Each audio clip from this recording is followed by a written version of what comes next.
Siyambonga uNkulunkulu nakulesi sikhathi esasinikeze sona. Umhlaba wonke ubhekene nesifo se-coronavirus. Kodwa siyambonga kuNkulunkulu ngomusa wakhe sasigcinile.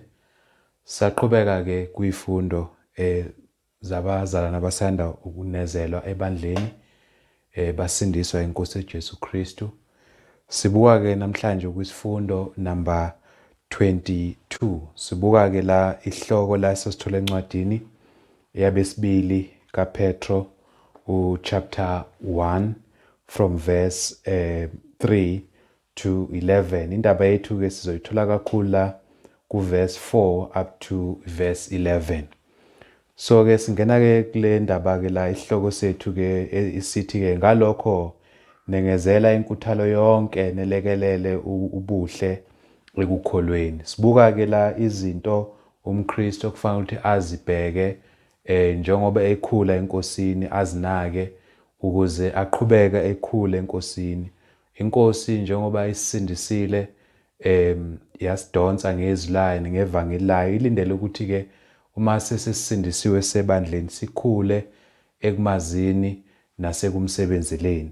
So-ke sizobuka-ke amaphuzu la uPetro awathintayo umKristu okufanele ukuthi awanake njengoba eseNkosini. Ngoba njengomzali uma enengane esanda kuzalwa, kuyisifiso sakhe umzali ukuthi abone ingane ikhula, idlondlobala, ifikela ezingeni lokuthi izimele. NoKristu-ke ufise kanjalo ukuthi njengoba sikhula ebandleni lakhe sifundiswa, inhloso ukuthi sifinyelele ebudodeni bakhe, sifinyelele ekwazini iqiniso nakonke uNkulunkulu afisa sikwazi. Sizofunda-ke la incwadi la yabesibili kaPetro. Sizoqala-ke la ku-chapter 1, siqale la ku-verse 3, sigcine ku-11. Ithi-ke, njengokuba amandla akhe ubuNkulunkulu esinikile konke kuqondene nokuphila nokumesaba uNkulunkulu ngokumazi yena owasibiza ngenkazimulo nobuhle bakhe, esiphiwe ngakho izithembiso eziyigugu nezikhulukazi ukuze ngazo nibe ngabahlanganyeli nesimo sobuNkulunkulu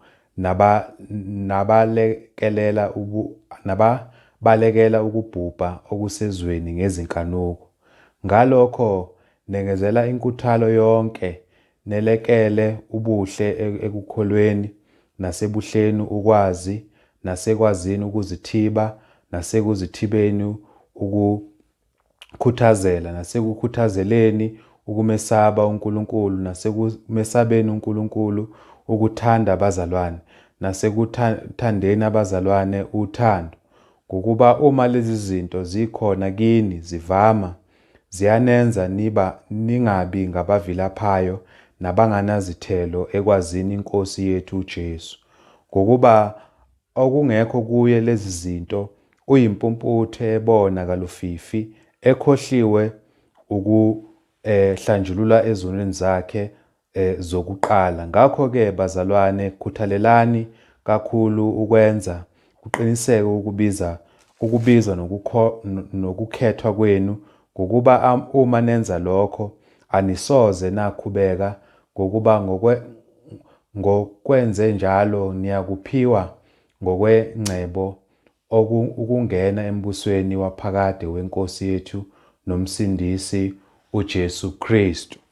Lamazwi-ke uPetro avula ngawo la ubonisa izibusiso sinazo kuKristu Jesu, nokuthi uma ekhuluma la ku-verse 3, amandla ubuNkulunkulu usinikezile uNkulunkulu konke okuqondene nokuphila nokumesaba uNkulunkulu. Okusho ukuthi uNkulunkulu usinikeze konke njengamaKristu, ukuhlele konke endlini yakhe ukuthi umKristu ukuze aphelele, umKristu ukuze amthokozise uNkulunkulu, uNkulunkulu usinikeze wonke-ke amandla, the ability ukuthi senzenjani, simsebenzele uNkulunkulu, sisenze imisebenzi uNkulunkulu ayifisayo.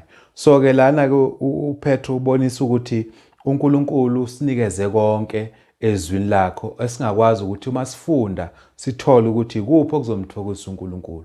Njengoba usukhethile ukuthi uzoba umntwana kaNkulunkulu, inhloso yakhe enkulu ukuthokozisa iNkosi.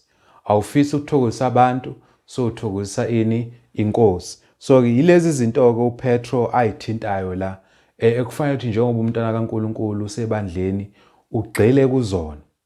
Ugxile kuzona. So ke la lenkulumo ethi ngalokho ithi ngenxa yezizathu zokuthi sinenhlanganyelo nesimo sobuNkulunkulu sabalekela ukubhubha okusezweni ngezinkanuko simele ukukhuthala nokwelekelela ekukholweni kwethu yilona lo. Kusho ukuthi wonke umzalwane umsebenzi wakhe lokuthi njengoba sesisindisiwe iNkosi siqikelele ukuthi ukukhola kwethu siyakunaka siya protector ukuze singalahlekelwa yikho. Okwesibili senza sure ukuthi senza izinto uNkulunkulu ezizokwenza ukuthi ukukhola kwethu kungacishi kungalahleki. Okusho ukuthi ke umKristu noma esesindisiwe sisebandleni kune possibility noma kunesimo la umntana kaNkulunkulu la angalahleka khona awe ekholweni. So siyakubalekela ke lokho ingakho sibuka lezi zinto ezizokwenza ukuthi umKristu angawi ekholweni. So kufanele ke sinjani sikhuthalele. Okusho lezi zinto siyazibheka, siyazihlaziya, siyagxila kuzo. Sizothi masifike egcina sibuka lamazwi akhe uPetro mayesethi uma ke umuntu enalezi zinto ezenza lezi zinto kuyomenza ukuba angakhubeki. Kuyomenza futhi ukuthi lo muntu abenjani angavilaphi emsebenzini weNkosi. Sizozibuka ke lezi zinto uPetro azibekayo la from verse 5 sigcinela ku verse 8. Lezi zinto ke noma umlobi la kuPetro kodwa zibuya kuNkulunkulu. uNkulunkulu ngoMoya oNgcwele la afisa ukuthi amaKristu azihlolisise, azibheke ukwenzela ukuthi bangawi endleleni. Ukuwa ekukholeni kukhona. Safika ebandleni sibaningi singabantu abasha ebandleni sezisikhulile sinemizi yethu. Kulelo hambo lolo baningi abantu esaqala nabo abasekho njengamanje. Ukukholwa sebekile ziningi izathu abangayibeka kodwa uNkulunkulu angeke azamukele. So ukuze ke wena ke ungalahlekelwa ukukholwa kwakho ilezi zinto uPetro azibekayo ukuthi naka lezi zinto zizokwenza ukuthi ke ungakhubeki. Zizokwenza ukuthi ungasuki ekukholweni lokho okuzuzile ngoKristu Jesu. Okokuqala ke la into ayivezayo la uPetro la ku verse 5 uthi ngalokho nengezela inkuthalo yonke. So umKristu ufanele kube umuntu okhuthele. AmaKristu akusiyo abantu abavilaphayo. AmaKristu akusiyo abantu abangafuni ukusebenza. So inkolo uKristu ifaka ukusebenza. Kunezinto esizenzayo ezibonisa ukuthi sinjani siyakholwa. Kunemisebenzi uNkulunkulu asinikeze yona. Paul amayikhuluma nabazalwane base-Efesu chapter 2 verse 10 ubonisa lapho ukuthi ngoKristu Jesu sidalelwe ukuba senze imisebenzi ayimisa uNkulunkulu usukela umhlaba ongakasekelwa. Okusho ukuthi amaKristu anemisebenzi anayo amele ayenze esebandleni ukuze abonise ukuthi uNkulunkulu ayamlalela futhi ayamthanda. So uma ethi ke la uPetro ke ngalokho nengezela inkuthalo yonke kusho ukuthi umKristu akavilaphi uyasebenza kunemisebenzi okulindele ukuthi ayenze. Phela ukuvilapha kuNkulunkulu akusinto uNkulunkulu ayithandayo. Ingakho uma ufuna lapha encwadini yeZakha chapter 6 verse 6 ukuya ku verse 7 uNkulunkulu uzathi lapho buka kwintuthwane wena vila. Intuthwane iyasebenza, iyalungiselela ukuthi ekugcineni ingalambi. So nathi ke singamaKristu ukuze ukukholwa kwethu kungashabalali siyasebenza, siyakhuthala. Uma umKristu engasebenzi uSathane uthole ithuba okwamsebenzisa ezintweni ezingafanele. So umKristu ufanele ukuthi anakisise ukuthi unenkuthalo uyasebenza. So zibukisise-ke nawe umKristu nanoma usesebandleni isikhathi eside zibukisise uma ngasenamsebenzi oyenzayo kusho ukuthi kunengozi obhekane nayo. uPaul amabhayibheli abazalwane baseKorinte ebuqayo chapter 15 verse 58 mayesephetha leyo chapter uthi ke uPaul amayikhuthaza abazalwane yibani ngabagxilile abangaxegiyo abavame njalo emsebenzini weNkosi. So uma bakhuthaza uPaul uthini yibani ngabagxilile. AmaKristu ayagxila ezintweni zikaNkuluNkulu. AmaKristu awahlezi ezweni aphinda abuye kuphi ebandleni. AmaKristu awagxile ezintweni zani zezwe. AmaKristu agxila ezintweni zikaNkuluNkulu ezifunwa uNkulunkulu. Uthi ke yibani ngabagxilile abangaxegiyo ukusho ukuthi you lack nothing. Nimile kusho ukuthi akukho la isimo la nisenza ukuthi nishifte la nime khona eNkosini. Abavame njalo kusho ukuthi always umKristu uvame njalo kuphi emsebenzini yeNkosi. Njengoba ngishiyo ukuthi iNkosi lemsebenzi ekhona ebandleni uNkulunkulu wayibeka wayicabanga ibandla lingakabi khona, umhlaba ungakabi khona, ukuze ukuthi uma uKristu efika thina esokholwa ivangeli likaKristu sisindiswe, bese ke siyenza imisebenzi uNkulunkulu ayicabanga umhlaba ungakabi khona. So sikhonza uNkulunkulu omuhle kangaka osicabangele izinto zingakabi khona, ungakabi khona umhlaba, imisebenzi le amaKristu afuna yenze uNkulunkulu bese icabangile.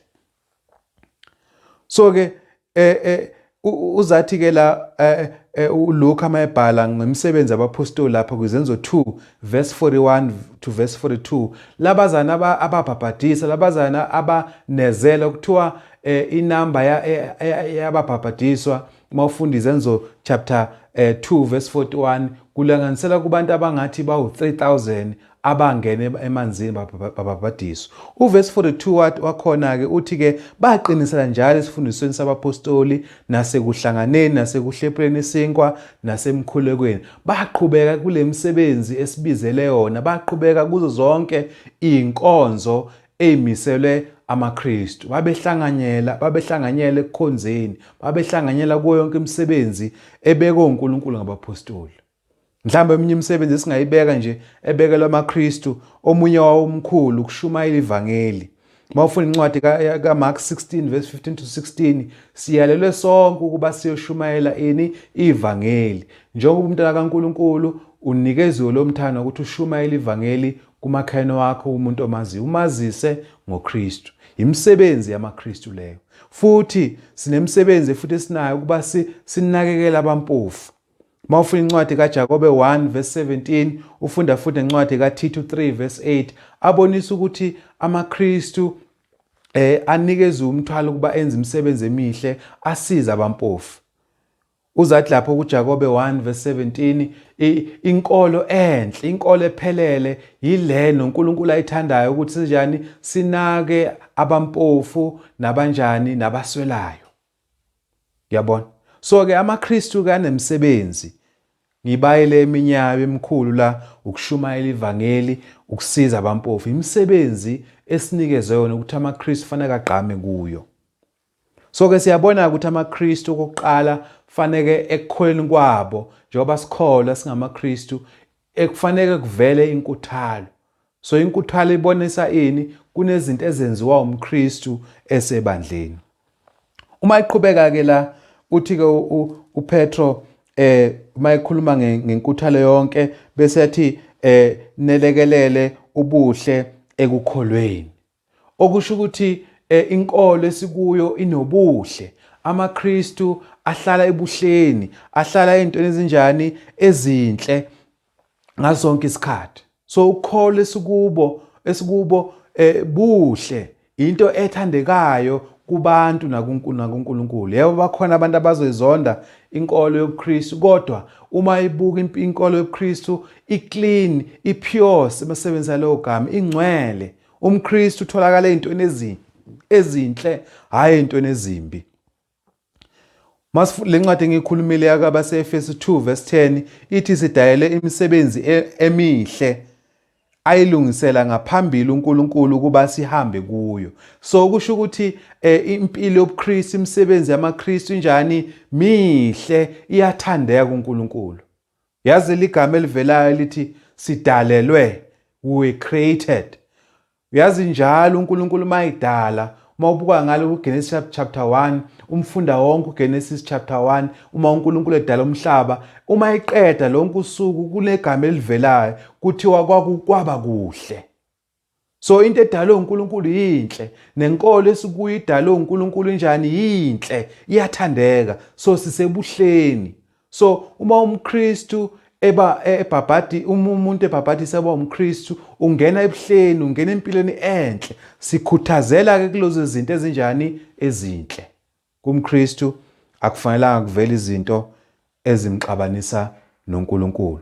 Kanjalo makukhanya ukukhanya kwenu phambi kwabantu kuba babone imisebenzi yenu emihle, badumise uYihlo osezulwini. Matthew 5 verse 16. Intshumayelo kaJesu Kristu entabeni ubonisa ngombuso kaNkulunkulu ubuzokuza. Phela uKristu ngalesikhathi beshumayela ivangeli ukuthi umbuso wezulu ususondele, uyabalungisa abantu ukuthi bawulungisele umbuso libandla, balungisele ukuthi baphile ebandleni, baphile kanjani. Ubeka ke lezi zinto ukuthi imisebenzi yethu mayikhanye, mihle lemisebenzi mayibe lusizo ebantwini.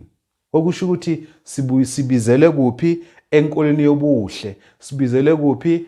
Emsebenzini enjani? Emihle. uNkulunkulu ke wayimisa ke umhlaba ungakasekelwa. So into yamaKristu ihlelekile. Uyayibona iplan kaNkulunkulu uthi inhle implan kaNkulunkulu yenzeke before umhlaba ungakabi khona. Akubuka ukuhlela kaNkulunkulu namandla kaNkulunkulu. Uma iqhubeka ke la ku verse 6 la ku 2 Peter chapter 1 verse 6 uthi ke nasekwazini ukuzithiba. So nasebuhleni fanele kwenzakaleni kuvele ulwazi, sikhule olwazini. Kusho lezi zinto zifana njenge chain ehlanganisa noNkulunkulu. Izinto efanele itholakale kumKristu. Siyabona fanele kutholakale ini inkuthalo yonke. Sitholile manje kufanele kubonakale ubuhle ekukholweni. Sesithola manje ukuthi kufanele kube khona ini, kukhule ini, ukwazi. AmaKristu abantu abahamba ngokwazi. Mawufunda incwadi uPaul ekhuluma nebandla laseEfesu chapter 5 ufunda laphana uverse 17 uthi uPaula masingabi njengeziwula kodwa masiqonde intando kaKristu Jesu. So amaKristu awuhambi njengeziwula, awuhambi nje engazi, anolwazi, anikeza ulwazi, ingakho sinezwi. Ukuze uma sihamba endleleni sihambe ngokuqonda nokunderstand ukuthi uNkulunkulu ufunani kithini, ufuna senzeni. So amaKristu ke afanele akhulu olwazini ekumazini uNkulunkulu. uPaula wakhulekela ukuba uthando lwethu luvame kakhulu ekwazini nasekuqondeni konke ukuze singakhubekisi sithelele uNkulunkulu izithelo. Mawufuna incwadi yabaseFilipi chapter 1 verse 9 to 11. uPaul ubeka lezo zinto kubazane base eFilipi ukuthi bakhule ekwazini nasekuqondeni konke.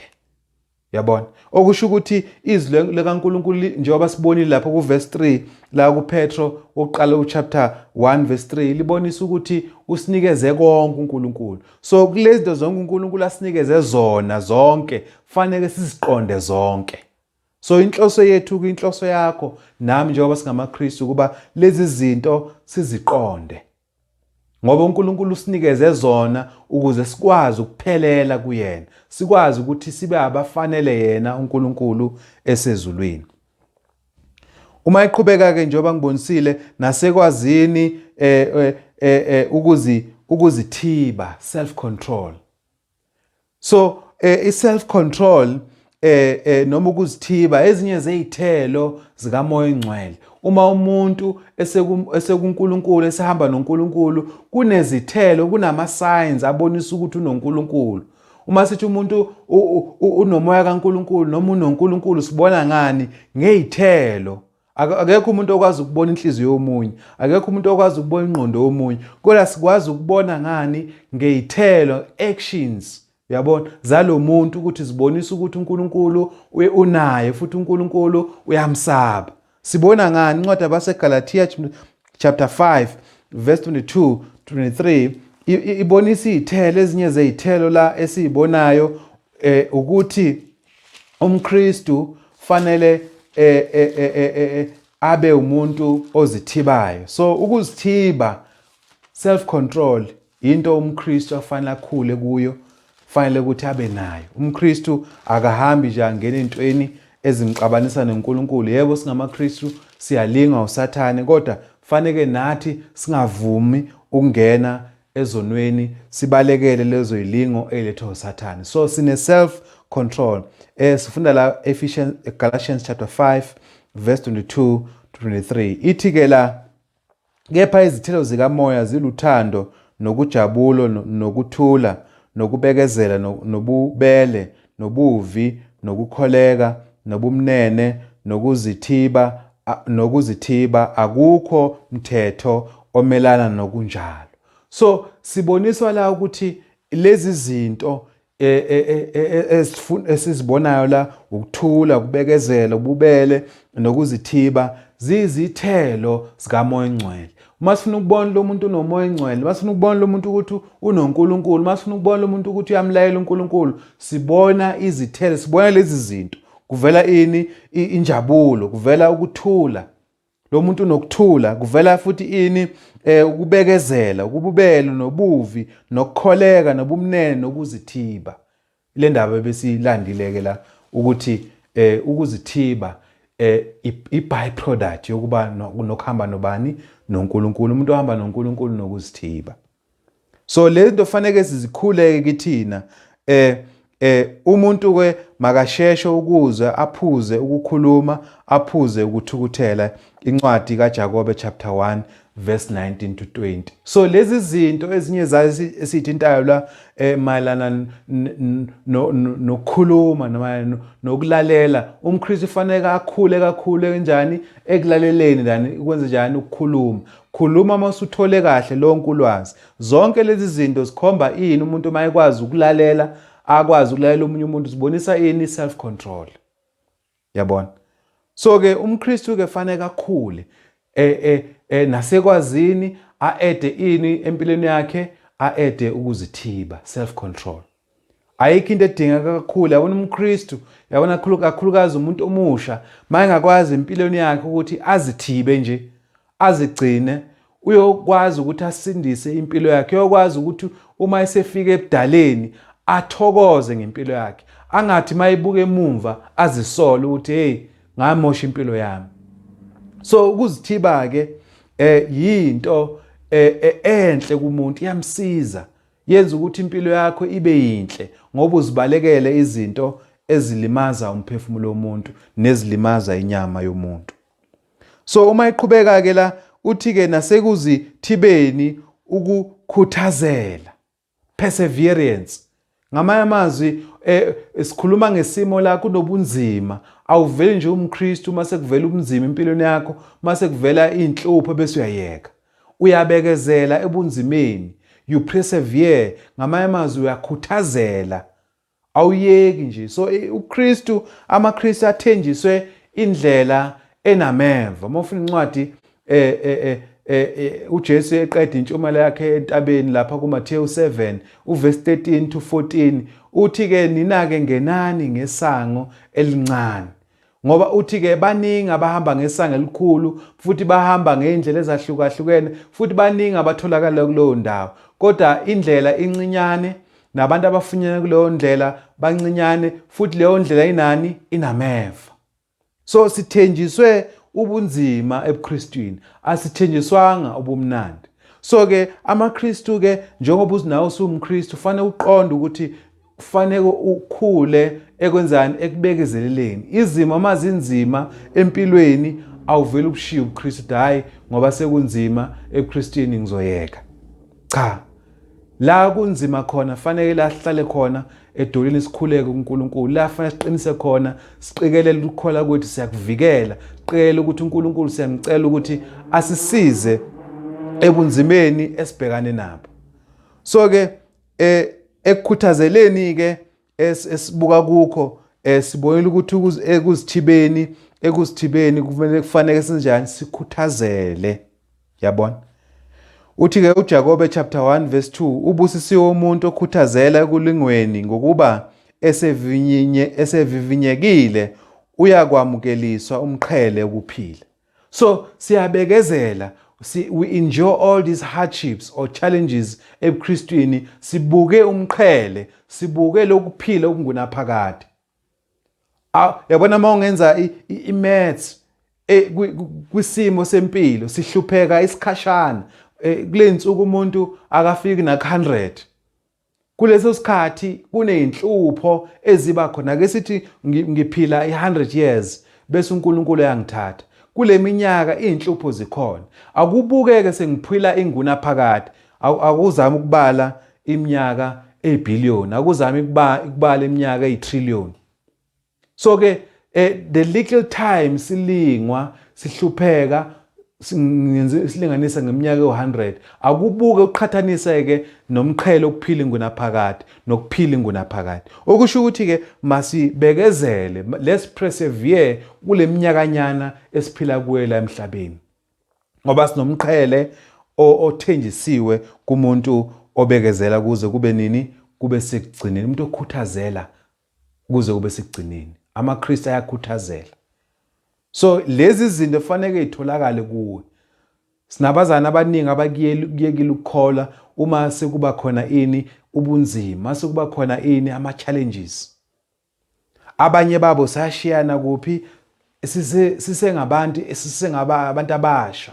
Kuthe makuvela ini ubunzima empilweni bamshiya uNkulunkulu. Akufanelanga simshiye uNkulunkulu, sibhekane nani? Nobunzima. Fanele sikhuthazele. Usethi-ke ekukhuthazeleleni-ke ukumesaba uNkulunkulu. Yabona le ngxenye le baningi abantu osokuthe kwashabalala ukumesaba uNkulunkulu.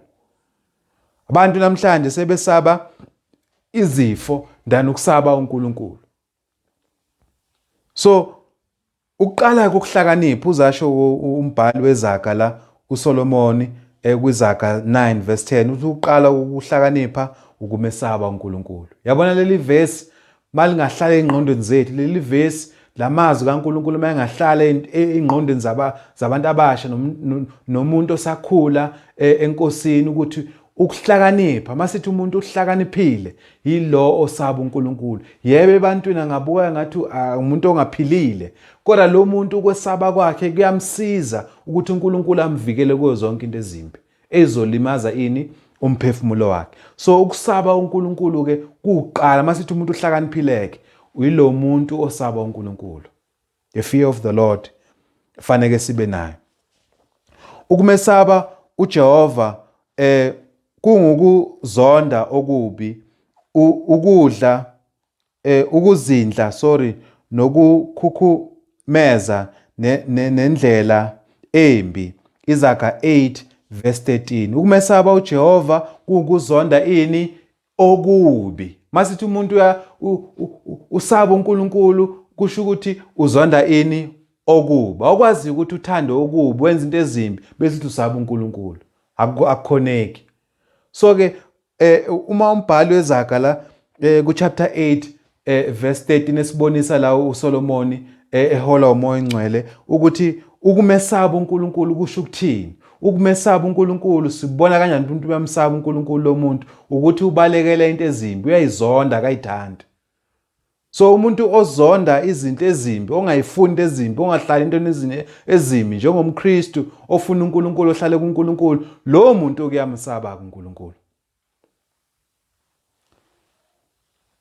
Usethi-ke mayiqhubeka la umbhali la ku verse 8 2 Peter chapter 1 verse 8 la uPetro uma ebeka lezi zinto ezizokwenza ukuthi sihlale ekukholweni. Usethi-ke uma eqeda indaba yakhe uthi nasekumesabeni uNkulunkulu ukuthanda abazalwane.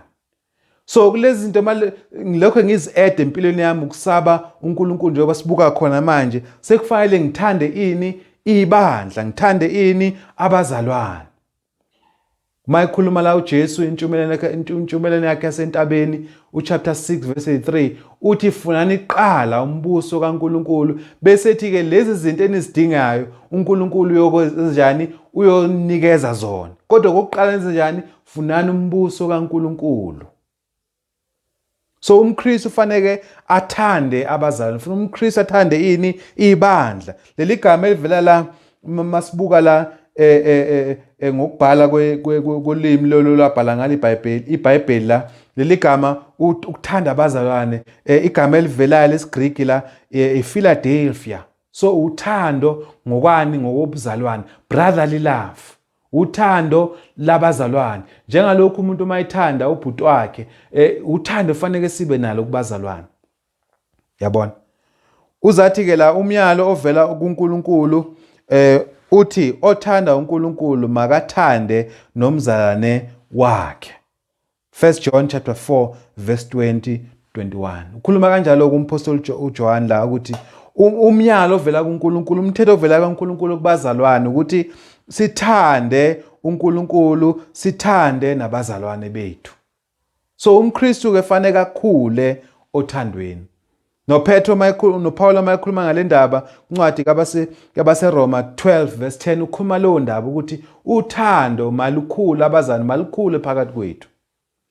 So ukuthanda abazalwane into efanele sibe nayo. UmKristu ufanele alithande ini? Ibandla, athande nabazalwane.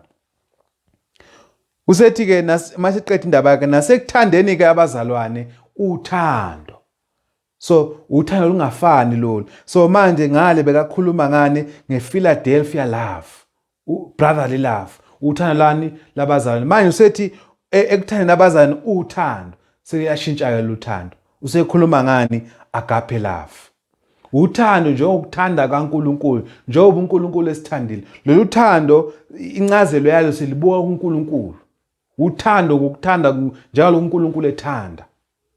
Sikubona lolu thando John 3 verse 16 uNkulunkulu alithanda kangaka izwe waze wanikela ngendodana yakhe ezwe leyodwa kuba kungabhubhi noyedwa phakathi kwethu uma sikholwa.